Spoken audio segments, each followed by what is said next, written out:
Let's get into our weekly segment, though. This week's weekly segment is Video Game Shame. Let's pick a game or a series that we've never played, and we're embarrassed to tell everybody. Like for me, this time it's Chrono Trigger. Chrono Trigger. Never. Oh, look, there's a lot of Super Nintendo games on my list here, okay? I've never owned one. So, Chrono Trigger, though, is like I would say a major one that I've never played. I hear great things all the time, and then I was like, you know what? I'm going to play the DS version, because I hear that's the best one. Go to look it up. Expensive as hell. I'm like, nope, not worth it. I actually have the DS copy. Oh, well, lucky you. Room there. Yeah. Lucky you. You know, it's, you can make a car it's actually on my with list to play this year. Yeah, you can make a car payment with that guy. I was going to say, rest in peace to Akira Toriyama. Yeah. You'd enjoy his art style on this if you're a Dragon Ball fan. Mm-hmm. Yeah. I'm kind of with you, though, by the way. Like, if you weren't playing games during a certain generation and people are like, oh, that was so good 20 years ago. It's like, I can't go back to play games from 20 years ago. I mean, they have to be very special for me to be able to do that, Well, earlier this year, Pat, should I tell them about my journey with Final Fantasy VII? PS1's a tough generation to go back to. I tried so hard. Yeah, Corey had got into the Final Fantasy hype, and he's like, I'm going to start with the original Final Fantasy VII. And Lauren and I were like, no, do not do this. Do not go this route. And he went that route. I did. He'll never play Final Fantasy Remake ever now. That's fine. Me and Cloud Strife never meant to be. Tifa is not my lady, apparently. You know what? Maybe when Part 3 comes out, maybe we can hype you back up again. But then you start on the actual remake. Yeah, start on the remake, incredible game, then go on a Rebirth and spend 120 hours in that joint. Then you get to find out how Tetsuya Nomura wants to change the legacy of his own game. Yeah. Tetsuya Nomura. Kingdom Hearts is my Nomura game. So my daughter somehow saw the Kingdom Hearts 3 trailer somewhere.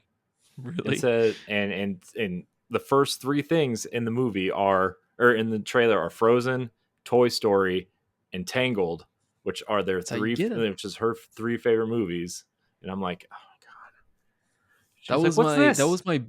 That was my biggest critique of Kingdom Hearts 3, a game that I didn't finish, and I probably should go back to finish. But the fact that they were so Disney heavy up front when it was completely, and also broken game when I played it when it came out. It was just it did not run very well. Bugs all over the place. Square Enix just did not care what they were doing with that one. And then obviously it's just it was, Frozen, and then it was back to the Lion King place, and then it was back to the Toy Story level, and I'm just I've seen all these movies. Pirates of the Caribbean again.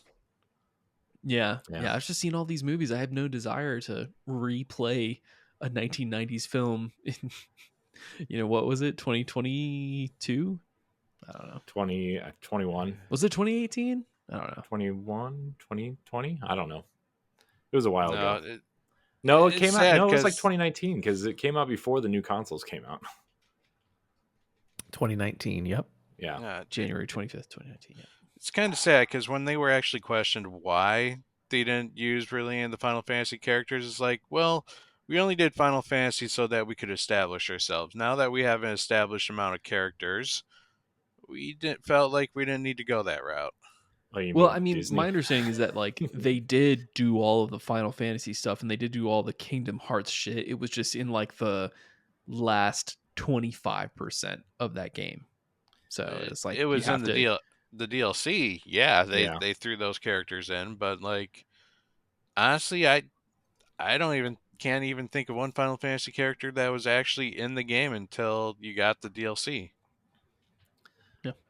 I don't remember anything about Kingdom Hearts 3, and I love that series. I remember them playing chess at the beginning. It's kind of all I remember. Maybe that was just a trailer. I don't even remember now. No, I think you were right there. Pat. Yep.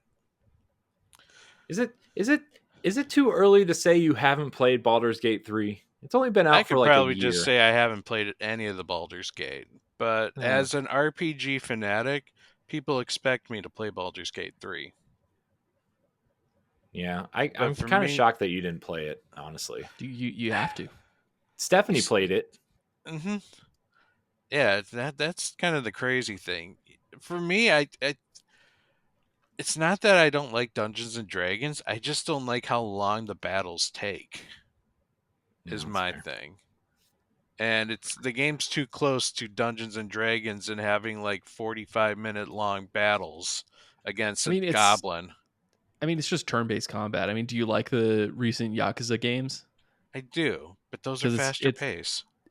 Yeah, okay, it sounds like a wild comparison, but some Yakuza fights, depending on if you like the enemies, like the grouping of enemies that you're fighting, it can take a hot minute, especially in the specifically Like a Dragon. And I haven't played Infinite Wealth yet, so I want to get to that eventually. And I know that they changed the combat systems, but I got the 1,000 in Like a Dragon, which was an arduous undertaking for me personally.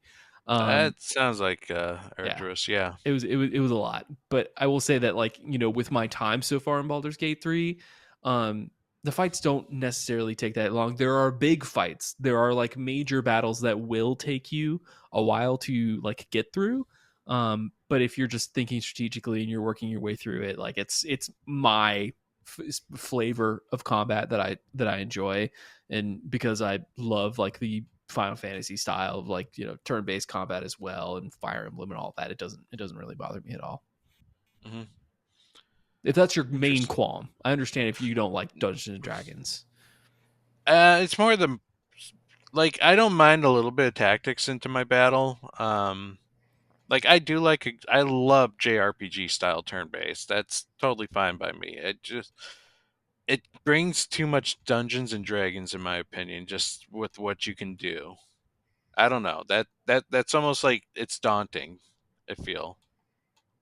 But I haven't played it, so maybe I'm just like freaking out in my own head. You should try it. Play it on easy, because they actually change like the amount of enemies and the actual tactical difficulty depending on your difficulty for battle. Yep. So you can just play easy battle and do all the cool decisions and all the role-playing stuff the same, and it'll just be a lot quicker. Yeah. I did not know that it had multiple difficulties. Mm-hmm. Nice. Like Corey said, it's probably something that I will probably try eventually. But like Astrobot's coming out in 2 weeks. Yeah, that's true. You won't beat it between now and then. That's for sure. Can't do anything about that. Yeah. Does Astrobot really come out the week of PAX? Yes. No, the week after. Oh. We'll be back home on the 6th, Friday. Star Wars comes out the week of PAX.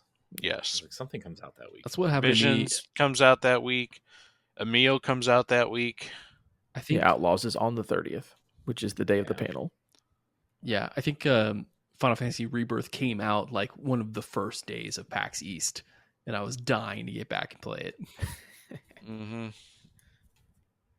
Man. All right. Adam, what game have you never played? No, it's funny, the whole thing about being, feeling shame or whatever, because I don't feel shame about playing games that I think are bad or I don't care about. Hey, but I've got 3 of them. Do you want me to say all of them, or do you want me to pick one? Nope. Go through them. Just say them all. Metal Gear. Okay. I've played multiple, beaten one of them, but I don't want to keep playing that series. Don't like Metal Gear. I actually think it's very overrated. Final Fantasy. I've only ever beaten Stranger of Paradise and haven't played any of the other ones. Which apparently is very strange to do. Apparently, that's an interesting. Stranger of Paradise is like one of the best ones of the modern games that have come out. That's what I've heard from different friends. I don't know. It's wild. I've heard the story. Like I've got about halfway through Strangers of Paradise, but from what I understand, the story definitely takes a twist and like is absolutely phenomenal in the second half. There's a cool twist. For me, not knowing much about Final Fantasy, that being the only one I played, I was like, that's a cool twist. I don't care, but this is a cool twist. And then Metroid Prime. I think I've only played like 10, 15 minutes of any of those games. I've not actually sat down and beaten the Prime series. I played other Metroids, but Prime I've not gone through. Yeah. It seems like you're either a Prime person or a 2D person. There's no like there's not a lot of crossover there, it seems. I love Metroid Fusion, man. I got the like the Nintendo Switch Online deal. There's like a thing where you can sign up for somebody's family plan on eBay and they just add you to your network. So you get like a year's worth of NSO for, $15. It's fucking great. I played Fusion, blew my mind. Didn't even know they could make games like that back then. Incredible. GBA, man. Console of choice. Nintendo killed on the handhelds. Yeah, like two killer Metroids on that system. You got Zero Mission and Fusion. Oh, Zero Mission's so good, man. Zero Mission's the best. Oh, good times. I guess Nick, it's your turn. Sure, I'll jump in there. So same thing with Adam. I haven't played any of the Metal Gear Solid games like ever. I own Metal Gear Rising Revengeance, and that seems to be like very much my bag, my cup of tea in terms of like what Metal Gear is, and I've just heard it's a great game just in general. Revengeance is fun. I started playing Death Stranding earlier this year because I upgraded my PlayStation Plus to the catalog tier for very cheap.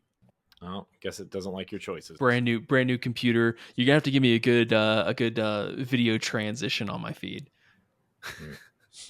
No, it's just gonna be a hard cut. We talked about changing clothes in between. So that would have been perfect. That would have been perfect. But yeah, everybody. Like, all my clothes are upstairs. Yep. Adam said all of his shirts are black, so it wouldn't have changed. Yeah, they're all the Pat's, same color. Yeah, that's fine. Pat would have been could have naked. worn that blanket over your head. Anyway, so I had left off talking about not playing Metal Gear Solid. Great. And then I had, just generally, trying out Death Stranding because I have heard from people that it's actually a really interesting game that has a lot of like artistic value, artistic merit. And I got to tell you, I thought it was cool. There's some, Kojima knows how to do horror. He really does know how to do horror. There are very, hard-coded horror elements baked into that game, that experience. And, it is very well done. But I think the problem is that Kojima is one of those auteurs that gets into his own bag of just being so self-referential. He's like one of those like very smart people that knows he's smart, but he's not nearly as smart as he thinks he is. And I think that relays into a lot of the works that he's done, whether it's Metal Gear Solid or some of the more recent stuff.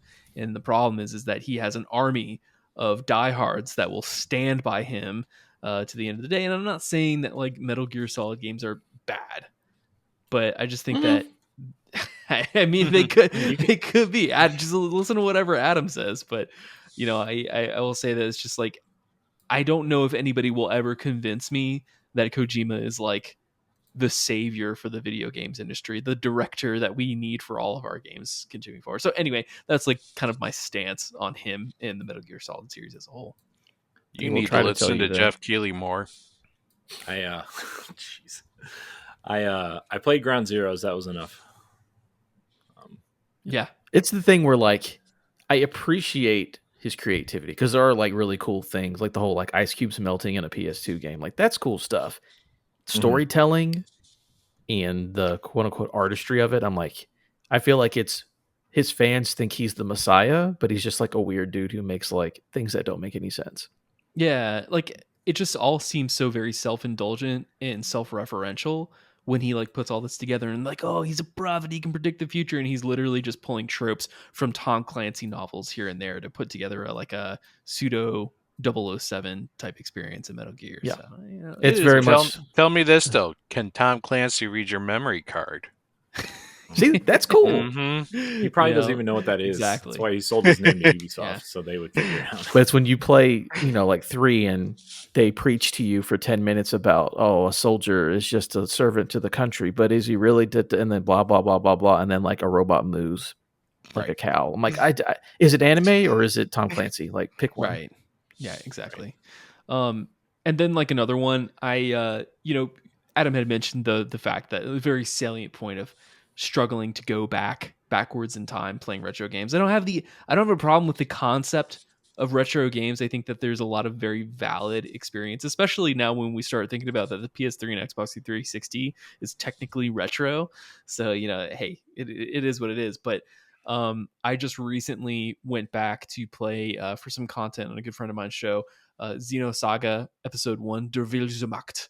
That was Great painful. Game. I played that on original hardware for the PS2, and it was a good game. Really, really interesting title, but oh man, it's just from a gameplay perspective, like, and me coming fresh of, like, I was playing Rebirth at the same time I was playing that, so it's just like the comparison is just like the experience is so like jumping into hot water. So it's like, I haven't played any of this, but as a big Xeno fan, I haven't played any of the Xenoblade Chronicles, and I've heard 3 is really good.